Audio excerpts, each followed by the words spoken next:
आप सबका स्वागत है आपके प्रिय चैनल धीरू ऑनलाइन क्लास में। आज हम लोग कक्षा 12 सामान्य हिंदी की संशोधित पाठ्यक्रम का अध्ययन इस वीडियो में करेंगे। यह वीडियो आपके लिए काफ़ी महत्वपूर्ण है। इससे भी पहले मैंने वीडियो बना के पाठ्यक्रम पे आपको दिया है। जो लोग उस वीडियो को नहीं देखे हैं वो लिंक पर जाके एक बार पाठ्यक्रम का वीडियो देख सकते हैं। जैसा कि आप सब लोग जानते हैं, कोविड-19 महामारी के कारण जो है शैक्षिक सत्र 2021 और 22 में जो है समय पे जो है विद्यालयों का पठन पाठन का कार्य नहीं हो पाया है। इसलिए जो है हमारे जो विशेषज्ञों की जो समिति है उन्होंने 30% जो है पाठ्यक्रम की कटौती की है, जो कि इस प्रकार है।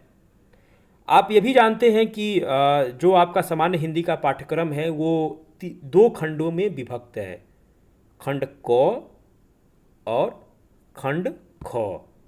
जो खंड क है उसमें पूरा साहित्य है, तो गद्य, पद्य और कथा और खंड काव्य आता है।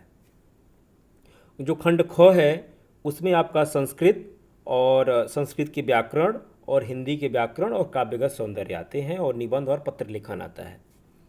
तो आइए देखते हैं गद्य खंड में किन किन पाठों को जो है इस वर्ष निकाल दिया गया है।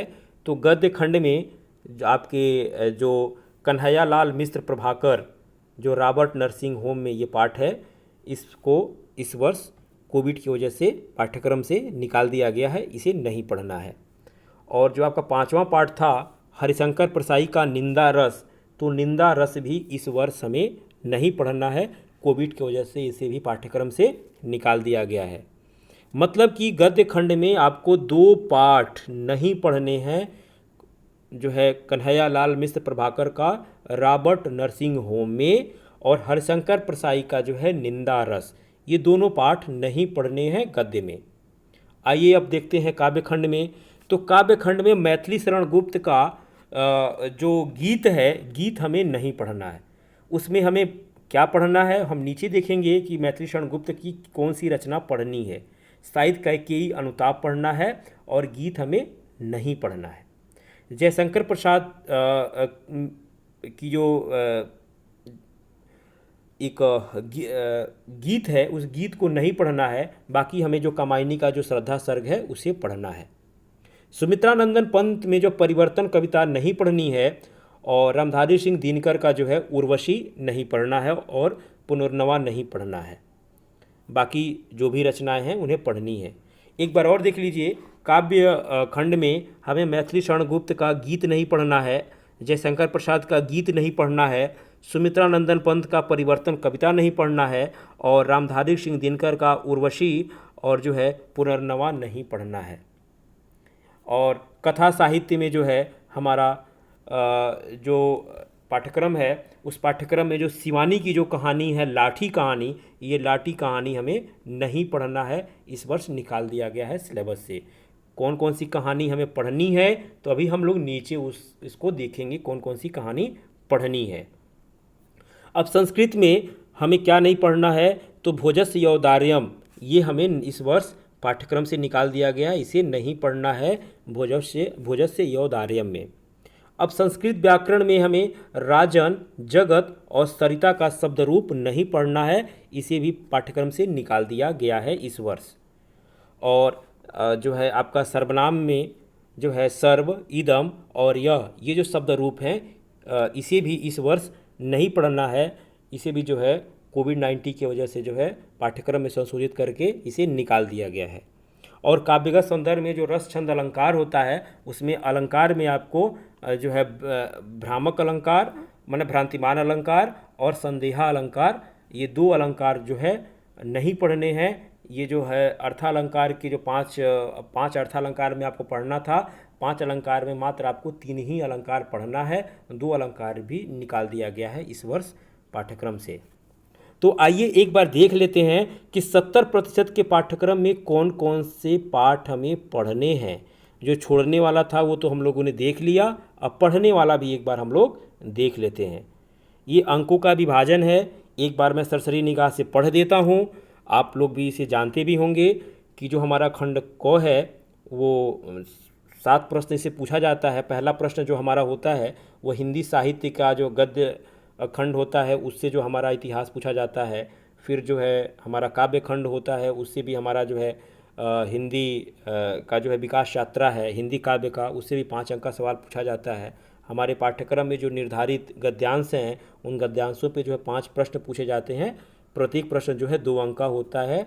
और ठीक वैसे ही जो पाठ्यक्रम में निर्धारित हमारे पद्यांश हैं उन पद्यांशों पे जो है 5 सवाल बनते हैं। प्रत्येक सवाल जो है 2 अंक का होता है। और जो हमारे पाठ्यक्रम में जो लेखक हैं और जो कवि हैं उनसे जो हमारा साहित्यिक परिचय पूछा जाता है 5-5 अंक में, जिनको 80 शब्दों में करना होता है। और प्रश्न संख्या जो 6 है वो कहानी का सारांश या उद्देश्य जो है 5 अंक में पूछा जाता है, जिसे 80 शब्द में ही करना होता है।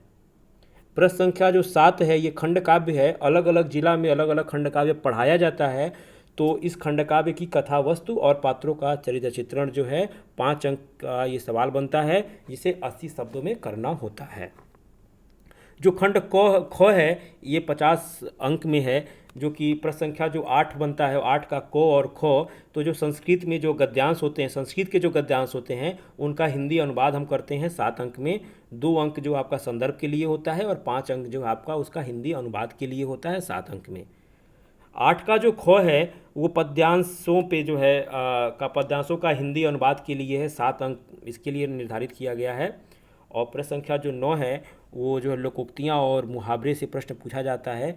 एक लोकोक्ति या एक मुहावरा करना होता है जो 2 अंक में जो है विभक्त होता है। ठीक है, इसके बाद से प्रश्न संख्या जो 10 आपका है ये आपका जो है संधि है। और संधि में आपको केवल दीर्घ, गुण, यण और अयाद संधि ही पढ़ना है। और परीक्षा में 3 संधियाँ आती हैं और तीनों को तीनों करनी होती हैं। ये सब ऑब्जेक्टिव आता है। ठीक है, अब प्रश्न संख्या जो 10 का ख है इसमें संज्ञा शब्द में मात्र 2 ही शब्द रूप पढ़ना है, आत्मन और जो है नाम का, आत्मा और नाम का ही शब्द रूप पढ़ना है। ये सारी चीज़ें आप कक्षा 11 में भी पढ़े होंगे। अब 11 और 12 जो है जो मैंने प्रश्न संख्या जो 10 और 11 है ये सब का सब ऑब्जेक्टिव है। इसमें जो है प्रश्न संख्या 11 जो है ये शब्द रूप है, तो 11 जो है आपका हिंदी व्याकरण है, जिसमें शब्दों में सूक्ष्म अंतर जिसे हम लोग कहते हैं शब्द युग, 2 अंक का पूछा जाएगा। अनेकार्थी शब्द है, 2 अंक का पूछा जाएगा। अनेक शब्दों के लिए एक शब्द या वाक्यांश ये 2 आएगा, 1 की करना होता है। वाक्यों में त्रुटि मार्जन, लिंग, वचन, कारक, काल, वर्तनी के हिसाब से जो है ये 2 अंक का ये प्रश्न बनेगा। और प्रश्न 12 जो बनेगा वो रस, छंद, अलंकार होगा, जो क ख ग में विभक्त होगा। तो रस में आपको श्रृंगार रस, करुण रस, हास्य रस, वीर रस और शांत रस के लक्षण और उदाहरण पढ़ने हैं। 2 अंक का ये प्रश्न है। अलंकार में आपको शब्दालंकार, अर्थालंकार दोनों पढ़ना है। शब्दालंकार में अनुप्रास, यमक, श्लेष पढ़ना है। अर्थालंकार में उपमा, रूपक, उत्प्रेक्षा ही पढ़ना है। बहुत आसान कर दिया गया है अब।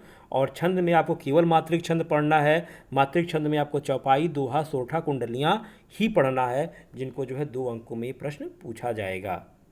अब आता है प्रश्न संख्या 13 जो है वो है पत्र लेखन। तो पत्र लेखन मैंने आपको बहुत अच्छे से करवाया है, आप पत्र लेखन जानते भी हैं। 6 अंक का ये पत्र लेखन आता है। 2 अंक जो है उसके जो है प्रारूप पे और 4 अंक जो है उसके विषय विस्तार पर निर्धारित किया गया है। तो जो पत्र लेखन का जो शीर्षक है वो कुछ ऐसे है कि नियुक्ति के लिए आवेदन पत्र, बैंक से किसी व्यवसाय के लिए जो है ऋण प्राप्त करने के लिए आवेदन पत्र, अपने नगर या गांव की सफाई हेतु संबंधित अधिकारी को प्रार्थना पत्र। और प्रश्न संख्या जो 14 पूछा जाता है वह जो है विज्ञान, वाणिज्य, कृषि और सामाजिक, राजनीतिक आधारित जो जनसंख्या या पर्यावरण से संबंधित जो प्रश्न पूछे जाते हैं 9 अंक के। ये रहा आपका जो है अंकों का विभाजन। एक बार हम पुनः देख लेते हैं जिन जिन पाठ को हमें पढ़ना है, कौन कौन से पाठों को पढ़ना है। तो गद्य खंड में हमें पढ़ना है वासुदेव शरण अग्रवाल का जो है राष्ट्र का स्वरूप, जो है हजारी प्रसाद द्विवेदी का अशोक के फूल, प्रोफेसर जी सुंदर रेड्डी का जो है भाषा और आधुनिकता, और APJ अब्दुल कलाम का जो है तेजस्वी मन के संपादित अंश। मतलब कि हमें 5 पाठ ही पढ़ना है और 2 पाठ तो पहले ही निकाल दिया गया है। अब काव्य खंड में हमें पढ़ना है अयोध्या सिंह उपाध्याय हरिऔध का पवन दूतिका। और मैथिली शरण गुप्त का हमें क्या पढ़ना है, केवल पढ़ना है कैकेयी का अनुताप, गीत नहीं पढ़ना है। जयशंकर प्रसाद का क्या पढ़ना है, तो श्रद्धा और मनु पढ़ना है, गीत नहीं पढ़ना है। सुमित्रा नंदन पंत का नौका विहार पढ़ना है और बापू के प्रति पढ़ना है।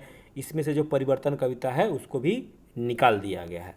महादेव वर्मा का केवल गीत पढ़ना है और रामधारी सिंह दिनकर का जो है अभिनव मनुष्य पढ़ना है। और आगे का जो है मैं आहूत बनकर देखा और हिरोशिमा पढ़ना है। मतलब कि इसमें कुछ ही अंश निकाला गया है, लगभग सब कुछ काव्यखंड में सब कुछ पढ़ना है। ठीक है, अब देख लेते हैं कथा साहित्य में हमें क्या पढ़ना है।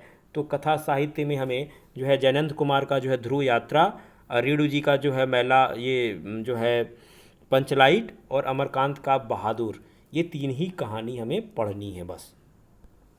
अब देख लेते हैं हमें खंडकाव्य में क्या पढ़ना है। तो खंडकाव्य में आप जिस जिला से आपने अपना रजिस्ट्रेशन करवाया है या जिस जिला से आपको बोर्ड की परीक्षा देनी है, अलग अलग जिला में जो है अलग अलग खंडकाव्य पढ़ाया जाता है। जैसे कि मुक्ति यज्ञ है जिसके लेखक जो है सुमित्रा नंदन पंत हैं। यह जो कानपुर, जौनपुर, मुरादाबाद, फैजाबाद, एटा और ललितपुर जिला में पढ़ाया जाता है। सत्य की जीत जो खंडकाव्य है जिसके लेखक जो है द्वारिका प्रसाद माहेश्वरी हैं, ये लखनऊ, एटा, बलिया, बिजनौर, झांसी, बदायूंनी, प्रतापगढ़, रामपुर और पीलीभीत जिला में पढ़ाया जाता है।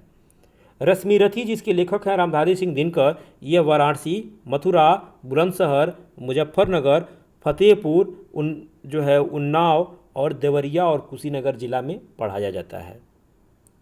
जो आलोक पर्व खंडकाव्य है जिसके लेखक जो है या जिसके रचनाकार श्री गुलाब जी हैं, ये प्रयागराज, अलीगढ़, सहारनपुर, फर्रुखाबाद, मैनपुरी, मिर्ज़ापुर और सीतापुर जिला में पढ़ाया जाता है।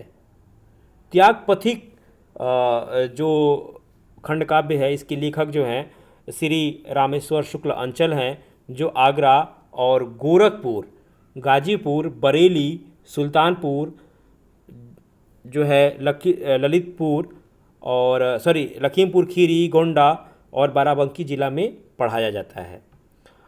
जो छठवां जो खंडकाव्य है श्रवण कुमार, इसके लेखक जो है शिव बालक शुक्ल हैं, जो कि मेरठ जो है आजमगढ़, बस्ती, रायबरेली, हरदोई, बांदा और बहराइच और हमीरपुर जो है जिला में पढ़ाया जाता है। और खंड ख में जो संस्कृत है उसमें जो है भाषा या महत्वम जो है जातक कथा, सुभाषित रत्नानी, महामना मालविया, पंचशील सिद्धांत, ये सब पढ़ना है। और हमें जो है हिंदी और जो है संस्कृत के व्याकरण पढ़ने हैं। ये हमारा है पूरा जो है 100 अंक का पाठ्यक्रम। तो हम लोगों ने इस पाठ्यक्रम में जो 30% की कटौती है वो भी देखा, जो 70% जो हम लोगों को पढ़ना है हम लोगों ने वो भी देखा, और हम लोगों ने अंकों का विभाजन भी बहुत मतलब बारीकी से तो नहीं, लेकिन हम लोगों ने एक नज़र में देखने का प्रयास किया इस वीडियो में। और इस वीडियो से मतलब अगर और अभी और आपको अपडेट और अगर डीपली जानना है तो मैं लिंक नीचे दे रहा हूँ, आप वहाँ जाके एक पुराना वीडियो है आप उस वीडियो को भी देख सकते हैं। आज की वीडियो के लिए आप सभी को बहुत बहुत धन्यवाद देखने के लिए। फिर मिलते हैं हम लोग एक अलग और नए वीडियो में अगले दिन। धन्यवाद।